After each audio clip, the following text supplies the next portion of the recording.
दोस्तों नमस्कार, मैं संजीव भार्गव, वर्कशॉप कैलकुलेशन और इंजीनियरिंग ड्राइंग अनुदेशक। पिछले 26 सालों से मैं राजस्थान की विभिन्न आईटीआई में ये दोनों सब्जेक्ट पढ़ा चुका हूं और 10 साल पहले मैंने अपनी किताबें भी लिखी जो पब्लिश हुई। आज मैं जो आपके लिए वीडियो लेके आया हूं वो निमी की किताब में से है, जो वर्कशॉप कैलकुलेशन सब्जेक्ट की किताब है निमी की, उसमें से मैं ये कुछ मैटर लेके आया हूं, उसका वीडियो बना रहा हूं। तो आप देख सकते हैं ये निमी की किताब है हमारी, और इसमें जो पहला चैप्टर होता है हमारा यूनिट का, उसके अंदर जो मैंने पिछले वीडियो बनाए हैं उसके आगे मैं ये बना रहा हूं। इसके अंदर हम जो यूनिट की चर्चा करेंगे वो कार्य और शक्ति और दबाव के बारे में बात करेंगे, और इसके कुछ क्वेश्चन छोटे छोटे लेंगे जो कि एग्जाम में भी आते हैं, और वो हमारे इस चैप्टर की जो निमी की किताब है उसके प्रश्नावली में भी हैं, तो उनको हम सॉल्व करेंगे। तो यहाँ पे जो वर्क है उसके बारे में, जो उस वर्क से रिलेटेड जो यूनिट्स होती हैं उनके बारे में यहाँ पे लिखा है कि किलोग्राम फोर्स को अगर हमें जूल में बदलना है तो 1 किलोग्राम फोर्स जो है हमारा 9.80665 जूल होता है। इसी तरह मीटर 1 केजी फोर्स मीटर बराबर होता है 9.80665 वाट सेकेंड। जूल 1 जूल होता है हमारा 1 न्यूटन मीटर के बराबर। इसके बाद है वाट सेकंड, 1 वाट सेकंड बराबर होता है 0.102 kgfm, यानी कि अगर 9.80 को हम 1 से भाग देंगे तो हमारी ये वैल्यू आ जाएगी, क्योंकि ये इसका उल्टा है। दूसरी बात है किलोवाट आवर, 1 किलोवाट आवर बराबर होता है 3.6 इंटू 10⁶ जूल, या 859.8456 किलो कैलोरी। इसके बाद है IT kilo calorie, 1 kilo calorie IT बराबर होता है 426 केजी फोर्स मीटर। इसके बाद हमारी जो शक्ति के अंदर यूनिट्स काम में आती है वो होती है किलोग्राम फोर्स मीटर पर सेकंड। 1 किलोग्राम फोर्स मीटर पर सेकंड बराबर होता है 9.80665 वाट। इसके बाद है किलोवाट, 1 किलोवाट बराबर होता है 1000 वाट, जिसको हम 1000 जूल पर सेकंड भी कह सकते हैं, या इसी 1 किलोवाट की वैल्यू जो हमारी 102 kgfm यानी कि किलोग्राम फोर्स मीटर पर सेकंड अप्रोक्सीमेट यानी लगभग होती है। मेट्रिक हॉर्स पावर अश्वशक्ति, मेट्रिक अश्वशक्ति जो 1 HP जो 75 kgfm पर सेकंड के बराबर होती है, या इसको हम 0.36 किलोवाट भी कह सकते हैं, जो कि 1 HP के बराबर है। 1 कैलोरीज जो है वो 4.187 जूल के बराबर होती है, जिसको हम 4.2 जूल भी लिख सकते हैं कैलकुलेशन करने के लिए। आईटी कैलोरीज पर आवर जो है 1 kilo calorie is equal to 1.163 watt के बराबर होती है। इसके बाद जो दाब की हमारी इकाइयां हैं उसमें होता है पास्कल। 1 पास्कल बराबर होता है 1 न्यूटन प्रति वर्ग मीटर, या जिसको हम 1 न्यूटन वर्ग मीटर भी कह सकते हैं। और 1 एटीएम होता है हमारा 1,13,25 पास्कल। इसके अंदर दबाव के अंदर बार काम में आता है। 1 बार बराबर होता है 10 न्यूटन पर सेंटीमीटर स्क्वायर, या 1,00,000 पास्कल टेरर। 1 टेरर बराबर होता है 1,13,25/760 बराबर 133.32 PA। एटमॉस्फेयर होता है हमारा 1 ATM बराबर 1 kgf पर सेंटीमीटर स्क्वायर, या 1 kgf पर सेंटीमीटर स्क्वायर बराबर 735.6 मिलीमीटर ऑफ मरकरी भी होता है। तो ये हमने यहाँ पे देखा।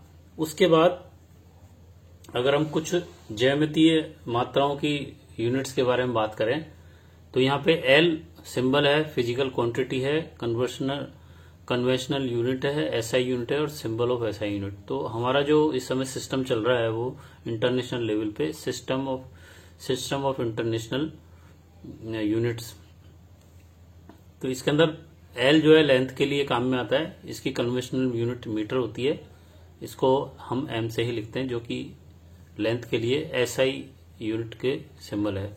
इस प्रकार हाइट के लिए सिंबल H होता है, स्मॉल h हाइट के लिए होता है। कन्वेंशनल यूनिट इसकी मीटर ही होती है, और SI यूनिट भी इसकी मीटर ही होती है, जिसको हम M लिखते हैं।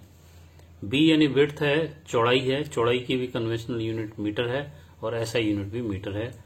इस प्रकार रेडियस को भी हम मीटर में नापते हैं और इसकी एसआई यूनिट भी मीटर है। डायामीटर, व्यास को भी हम मीटर में नापते हैं, एसआई यूनिट भी मीटर है। इसके बाद डी यानी कि वॉल थिकनेस, दीवार की मोटाई, उसको भी हम मीटर में नाप सकते हैं और मीटर ही इसकी इकाई है, एम से लिखते हैं।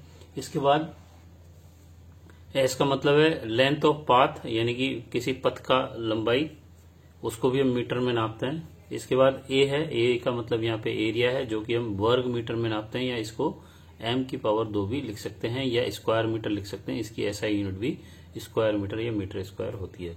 इसके बाद वॉल्यूम, वॉल्यूम की इकाई मीटर क्यूब होती है, यानी कि मीटर की पावर 3 होती है, जिसको हम क्यूबिक मीटर कहते हैं। एसआई यूनिट हमारी m की पावर 3 होती है। उसके बाद अल्फा, बीटा, गामा, ये एंगल के अंदर यूज किए जाते हैं। एंगल के लिए theta, beta, alpha, beta, gamma, theta, A, B, C कुछ भी लिखा जा सकता है। ये हमारा कन्वेंशनल यूनिट जो हमारी डिग्री में होती है, लेकिन अगर इसको एसआई यूनिट में हम लिखेंगे तो वो रेडियन के अंदर लिखा जाता है। एक रेडियन बराबर होता है 57.3 डिग्री और इसकी जो सिंबल एसआई यूनिट में होता है वो RAD लिखा जाता है। इसके बाद ये गामा है। गामा हमारा वेव लेंथ होती है, जो कि किलोमीटर इसकी कन्वेंशनल यूनिट है और किलोमीटर ही इसकी एसआई यूनिट होती है। इसके बाद है second moment of area, L या LA, जो कि सेंटीमीटर की पावर 4 होती है। Meter of the fourth power, m की पावर 4 इसकी एसआई यूनिट होती है। इसके बाद अगर हम द्रव्यमान की यूनिट्स के बारे में बात करें तो हमारे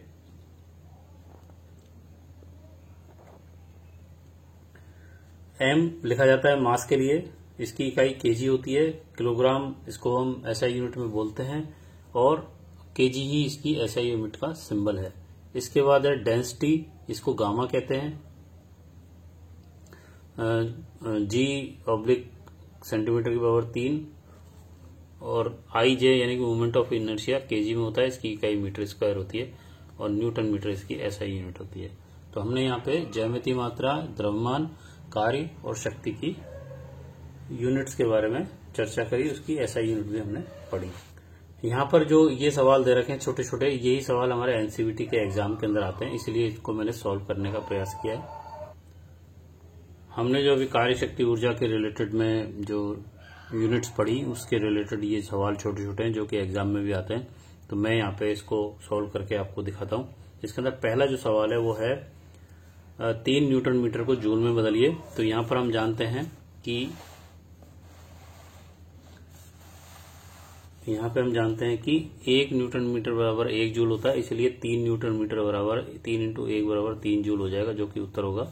इसके बाद हमारा दूसरा सवाल है 2 जूल बराबर वाट सेकंड क्या होगा। तो यहाँ पे हम जानते हैं कि 1 kgfm किलोग्राम फोर्स मीटर बराबर होता है 9.80665 जूल और 1 वाट सेकंड बराबर होता है 0.0102 kgfm। इसलिए हमारा 1 जूल हो जाएगा 1/9.8066 kgf और 1 kgf बराबर हो जाएगा 1.1002 WS। तो यहाँ 1 जूल का मान निकालने के लिए इन दोनों को जब गुणा करेंगे तो हमारी जो वैल्यू 2 गुणा ये बराबर 1.999 WS आ जाएगी।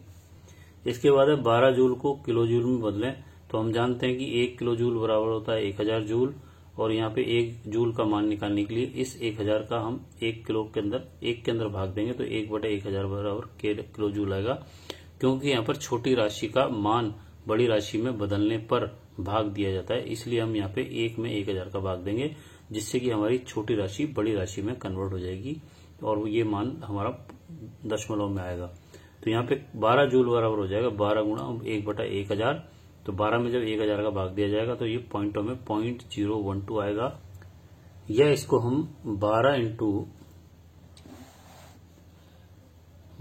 इंटू 10 की पावर -3 किलो जूल भी लिख सकते हैं। इसके बाद अगला जो सवाल है हमारा है 3 न्यूटन मीटर पर सेकंड को जूल पर सेकंड में बदलें। चूंकि हम जानते हैं 1 न्यूटन मीटर बराबर होता है 1 जूल, इसलिए 3 न्यूटन मीटर पर सेकंड बराबर हो जाएगा 3 जूल पर सेकंड।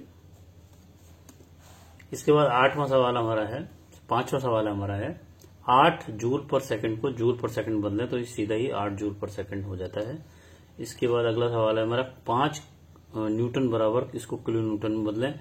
चूंकि हम जानते हैं 1 किलो न्यूटन बराबर होता है 1000 न्यूटन, इसलिए 1 न्यूटन बराबर हो जाएगा 1/1000 किलो न्यूटन। तो यहाँ पे इस 1000 संख्या का हम 1 के अंदर भाग देंगे। तो यहाँ पर 5 गुणा 1000, 5 गुणा 1/1000 बराबर 0.005, या इसको हम 5 गुणा 10 की पावर -3 किलो न्यूटन भी लिख सकते हैं। ये उत्तर भी हो जाएगा। इसके बाद जो हमारा अगला सवाल है वो है 3 किलो जूल को न्यूटन मीटर में बदलिए। तो यहाँ पे हम जानते हैं कि 1 न्यूटन बराबर होता है 1 जूल, या इसको हम 1 जूल बराबर 1 न्यूटन भी लिख सकते हैं। इसलिए 3 किलो जूल बराबर सीधा 3 किलो न्यूटन मीटर हो जाएगा, क्योंकि यहाँ पर जूल की वैल्यू हमारी न्यूटन मीटर के बराबर होती है। अगला जो सवाल है हमारा 8वां, वो है 18 जूल पर सेकंड बराबर वाट। तो यहाँ पर 1 जूल पर सेकंड बराबर 1 वाट होता है, इसलिए 18 जूल पर सेकंड बराबर हमारा 18 वाट सीधा सीधा हो जाएगा। अगला जो सवाल है वो है 12 वाट को हम जूल पर सेकंड में बदलेंगे। तो 1 वाट बराबर होता है 1 जूल पर सेकंड, तो 12 वाट हमारा डायरेक्ट 12 जूल पर सेकंड हो जाएगा। और लास्ट हमारा सवाल है किलो जूल पर सेकंड को न्यूटन मीटर पर सेकंड में बदलो। तो हम जानते हैं कि 1 जूल बराबर होता है 1 न्यूटन मीटर, इसलिए 1 जूल पर सेकंड बराबर हो जाएगा 1 न्यूटन मीटर पर सेकंड। इसलिए हमारा किलो जूल पर सेकंड जो है, किलो की जगह हम यहाँ पे 1000 रख देंगे, क्योंकि 1 किलो बराबर होता है 1000। किलो का मतलब ही 1000 होता है, इसलिए किलो की वैल्यू हम यहाँ 1000 रख देंगे। और जूल पर सेकंड की वैल्यू हमारी न्यूटन मीटर पर सेकंड होती है, इसलिए ये सीधा 1000 उत्तर हो जाएगा। तो यहाँ पर ये मेरा वीडियो यहीं समाप्त हो रहा है। तो अगर आपको मेरे पढ़ाने का तरीका अच्छा लगा और मेरा वीडियो अच्छा लगा तो आप इसको लाइक करें। ये आपका जो चैप्टर है बहुत इंपॉर्टेंट है, ये आपके कई जगह पे काम में आएगा, एग्जाम में काम आएगा, आपकी लाइफ में काम आएगा। कंपनी में जाओगे, कंपटीशन में जाओगे, कहीं भी जाओगे तो वहां आपको यूनिट संबंधित जो आपका चैप्टर है वो काम में आता है। तो मेरा ये वीडियो यहीं समाप्त होता है। आप इसको अगर मेरे चैनल पे पहली बार आए तो सब्सक्राइब करें और बेल आइकन को क्लिक करें, जिससे कि आने वाले वीडियो आपको टाइम से मिलते रहे, जिससे कि आपका आईटीआई का कोर्स पूरा भी हो जाए। क्योंकि मैं आने वाले समय में आईटीआई की वर्कशॉप कैलकुलेशन और इंजीनियरिंग ड्राइंग से रिलेटेड बहुत सारे वीडियो लेकर के आने वाला हूं। साथ में कुछ मोटिवेशनल होंगे, कुछ आपके अप्रेंटिसशिप संबंधित होंगे और कुछ उसके अंदर आपके जॉब के रिलेटेड भी होंगे। तो धन्यवाद, नमस्कार, जय हिंद, जय भारत।